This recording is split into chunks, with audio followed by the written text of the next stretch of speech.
नमस्कार दोस्तों, स्वागत है आप सबका हमारे YouTube चैनल में। आज हम देखेंगे इतिहास से संबंधित महत्वपूर्ण प्रश्न उत्तर जो आपके आने वाले एग्जाम के लिए काफ़ी महत्वपूर्ण है। दोस्तों, इसमें वही प्रश्न उत्तर लिए गए हैं जो परीक्षा में बार-बार पूछे जाते हैं।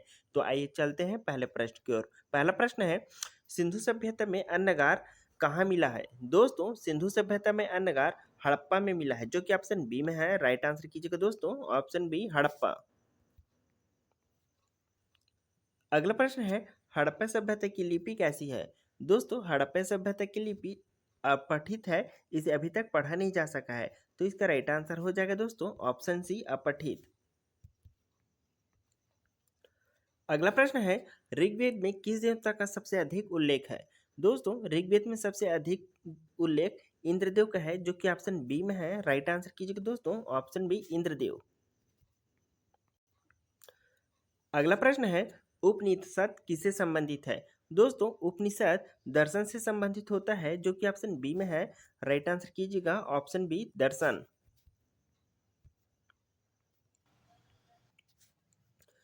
अगला प्रश्न है, बौद्ध धर्म का प्रमुख ग्रंथ कौन सा है? दोस्तों, बौद्ध धर्म का प्रमुख ग्रंथ त्रिपिटक कहलाता है, जो कि ऑप्शन बी में है। राइट आंसर करिएगा दोस्तों, ऑप्शन बी त्रिपिटक। अगला प्रश्न है, जैन धर्म का पवित्र ग्रंथ क्या कहलाता है? दोस्तों, इसका राइट आंसर आ जाएगा आगम, जो कि ऑप्शन बी में है। राइट आंसर कीजिएगा दोस्तों, ऑप्शन बी आगम।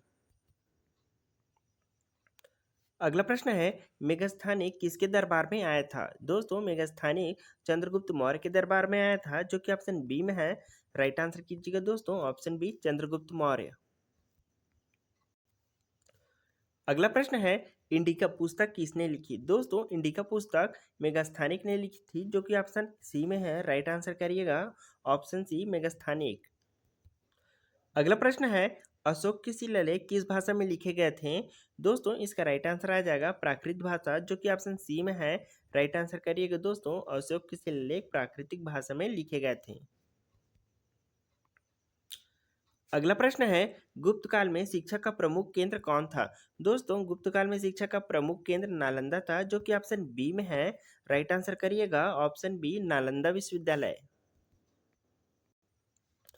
अगला प्रश्न है, आर्यभट्ट किस क्षेत्र से संबंधित थे? दोस्तों, आर्यभट्ट जो है गणित से संबंधित थे, जो कि ऑप्शन बी में है। राइट आंसर कीजिएगा दोस्तों, ऑप्शन बी गणित।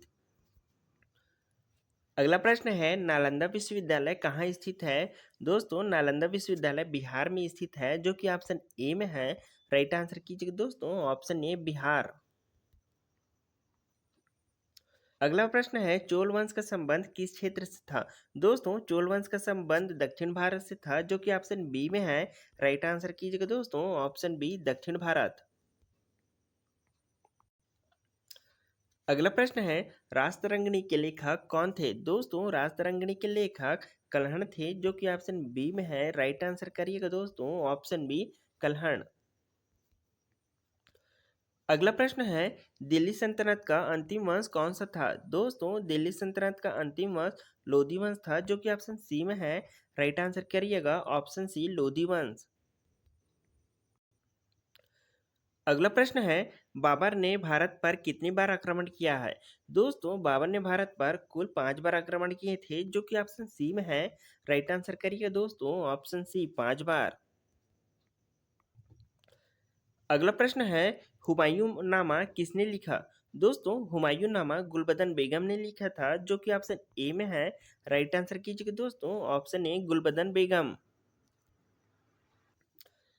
अगला प्रश्न है, अकबर ने दिन ए इलाही कब शुरू किया था? दोस्तों, अकबर ने दिन ए इलाही 1582 में शुरू किया था, जो कि ऑप्शन बी में है।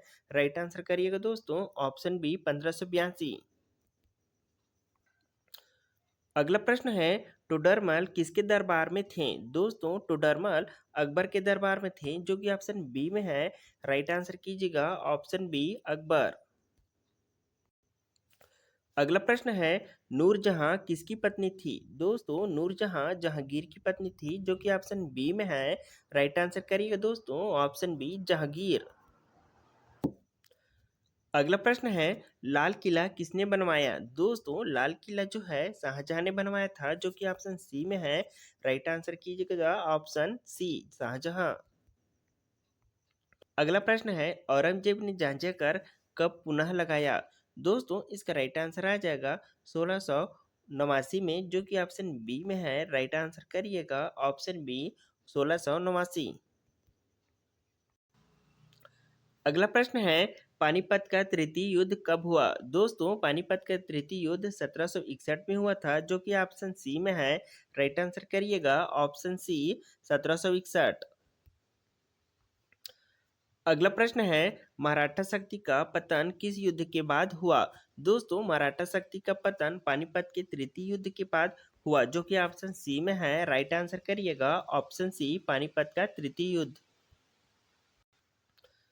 अगला प्रश्न है सिखों के 10वें गुरु कौन थे। दोस्तों सिखों के 10वें गुरु गुरु गोविंद सिंह थे, जो कि ऑप्शन सी में है।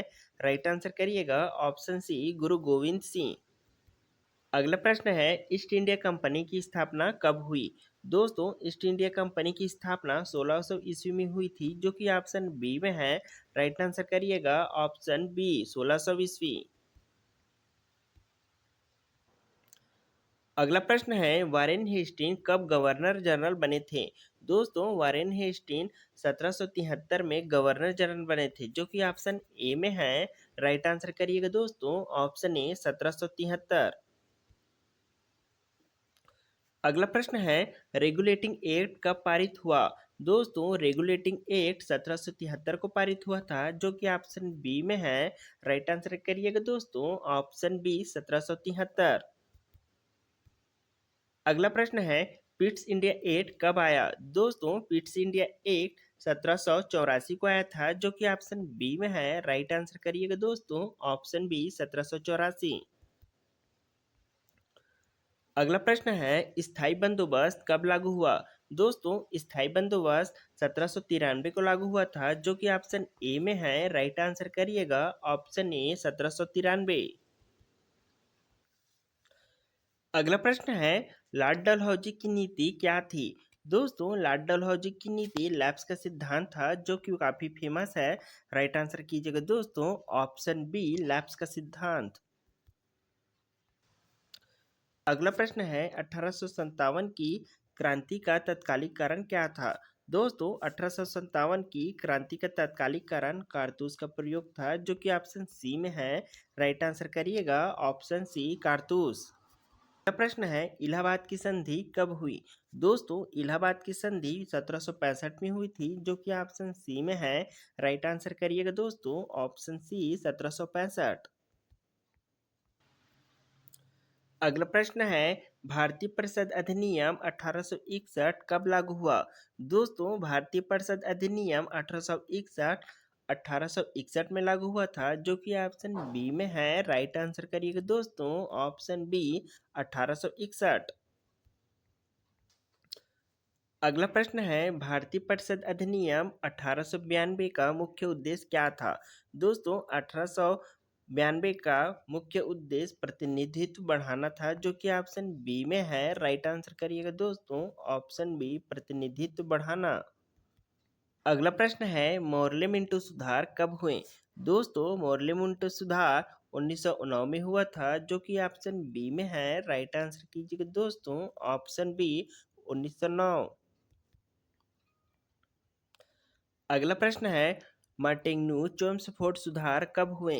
दोस्तों मार्टेन्यू चेम्सफोर्ड सुधार 1919 में हुआ था, जो कि ऑप्शन बी में है। राइट आंसर करिएगा ऑप्शन बी 1919। अगला प्रश्न है सरदार पटेल को क्या कहा जाता है। दोस्तों सरदार पटेल को लौह पुरुष कहा जाता है, जो कि ऑप्शन बी में है। राइट आंसर करिएगा दोस्तों ऑप्शन बी लौह पुरुष। अगला प्रश्न है लोकमान्य तिलक का नारा क्या था। दोस्तों लोकमान्य तिलक का नारा स्वराज मेरा जन्मसिद्ध अधिकार है और मैं इसे लेकर रहूंगा, यह इनका नारा था, जो कि ऑप्शन बी में है। राइट आंसर करिएगा ऑप्शन बी स्वराज मेरा जन्मसिद्ध अधिकार है। अगला प्रश्न है गदर पार्टी की स्थापना कहाँ हुई। दोस्तों गदर पार्टी की स्थापना अमेरिका में हुई थी, जो कि ऑप्शन सी में है। राइट आंसर करिएगा दोस्तों ऑप्शन सी अमेरिका। अगला प्रश्न है खिलाफत आंदोलन किससे जुड़ा था। दोस्तों खिलाफत आंदोलन मुस्लिमों से जुड़ा था जो कि ऑप्शन बी में है। राइट आंसर करिएगा ऑप्शन बी मुस्लिम। अगला प्रश्न है दांडी यात्रा की दूरी कितनी थी। दोस्तों दांडी यात्रा की दूरी 385 किलोमीटर थी जो कि ऑप्शन सी में है। राइट आंसर करिएगा दोस्तों ऑप्शन सी 385 किलोमीटर। अगला प्रश्न है क्रिप्स मिशन कब आया। दोस्तों क्रिप्स मिशन 1942 को भारत आया था जो कि ऑप्शन बी में है। राइट आंसर करिएगा ऑप्शन बी 1942। अगला प्रश्न है वेबेल योजना कब आई। दोस्तों वेबेल योजना 1985 को भारत आई थी जो कि ऑप्शन बी में है। राइट आंसर कीजिएगा ऑप्शन बी 1945। अगला प्रश्न है मॉन्टेग्न्यू योजना कब आई। दोस्तों मॉन्टेग्न्यू योजना 1947 को भारत आई थी जो कि ऑप्शन सी में है। राइट आंसर कीजिएगा ऑप्शन सी 1947। अगला प्रश्न है संविधान सभा की पहली बैठक कब हुई। दोस्तों संविधान सभा की पहली बैठक 1946 को हुई थी जो कि ऑप्शन ए में है। राइट आंसर कीजिएगा दोस्तों ऑप्शन ए 1946। अगला प्रश्न है राष्ट्रीय गान को कब अपनाया गया। दोस्तों राष्ट्रीय गान को 1950 को अपनाया गया जो कि ऑप्शन बी में है। राइट आंसर करिएगा 1950। अगला प्रश्न है योजना आयोग की स्थापना कब हुई। दोस्तों योजना आयोग की स्थापना 1950 को हुई थी जो कि ऑप्शन बी में है। राइट आंसर करिएगा दोस्तों ऑप्शन बी 1950। अगला प्रश्न है हरित क्रांति का संबंध किससे है। दोस्तों हरित क्रांति का संबंध कृषि से है जो कि ऑप्शन बी में है। राइट आंसर कीजिएगा दोस्तों ऑप्शन बी कृषि। अगला प्रश्न है श्वेत क्रांति का संबंध किससे है। दोस्तों श्वेत क्रांति का संबंध दूध उत्पादन से संबंधित है जो कि ऑप्शन ए में है। राइट आंसर करिएगा दोस्तों ऑप्शन ए दूध उत्पादन। दोस्तों इसके साथ ही हमारे 50 प्रश्नों की सीरीज यहीं समाप्त होती है। इसी प्रकार का वीडियो देखने के लिए हमारे चैनल को सब्सक्राइब जरूर करें। बहुत बहुत धन्यवाद दोस्तों। Thanks for watching.